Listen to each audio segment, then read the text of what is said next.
بسم اللہ الرحمن الرحیم۔ حضور اکرم صلی اللہ علیہ وسلم نے ایک مرتبہ جبریل سے پوچھا، اے جبرائیل، کبھی تجھے آسمان سے مشقت کے ساتھ بڑی جلدی اور فوراً بھی زمین پر اترنا پڑا ہے؟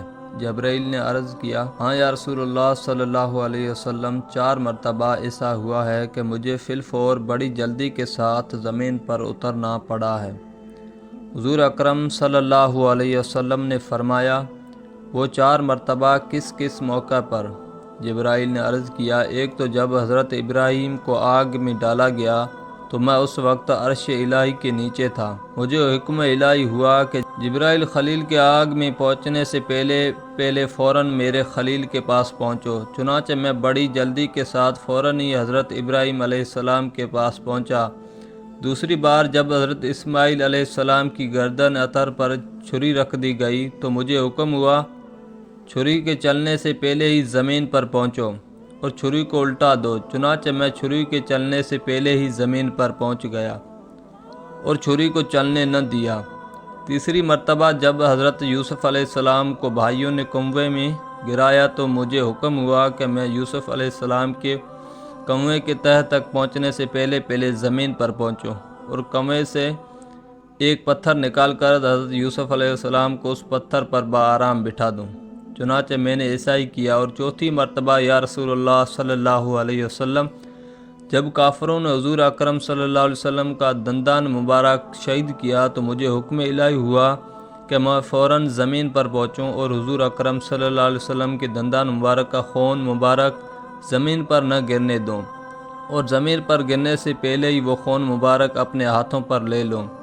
یا رسول اللہ صلی اللہ علیہ وسلم، اللہ نے مجھے فرمایا تھا، اگر میرے محبوب کا یہ خون زمین پر گر گیا تو قیامت تک زمین میں سے نہ کوئی سبزی اگے گی اور نہ ہی کوئی درخت۔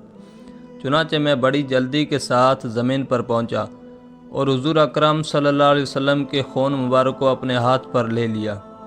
آپ حضور صلی اللہ علیہ وسلم کا ارشاد پاک ہے کہ اور تمہارے رب نے فرمایا، مجھے پکارو، میں تمہاری دعا قبول کروں گا۔ حضور اکرم صلی اللہ علیہ وسلم نے بھی دعاؤں کی اہمیت اور ان کے فوائد کا ذکر فرماتے ہوئے اپنے امت کو دعائیں مانگنے کی ترغیب دلائی اور فرمایا کہ اللہ پاک کی بارگاہ میں دعا سے بڑھ کر عزت والی کوئی چیز نہیں ہے، اور دعاؤں کی اہمیت کا اظہار کرتے ہوئے فرمایا کہ اب دعاؤں عبادت کا مغز ہے۔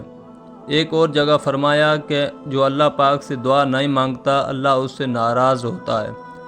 حضرت درداء رضی اللہ تعالیٰ عنہ سے روایت ہے کہ جو بندہ یہ دعا 7 مرتبہ پڑھے گا، اللہ پاک اس کے غم اور پریشانی کو دور کر دے گا، اور وہ دعا یہ، حسبی اللہ لا الہ الا علیہ توکلت وہو رب العرش العظیم، میرے لیے اللہ ہی کافی اور اس کے سوا کوئی معبود نہیں ہے، میں نے اسی پر بھروسہ قائم کر لیا اور وہ بھاری عرش کا مالک ہے۔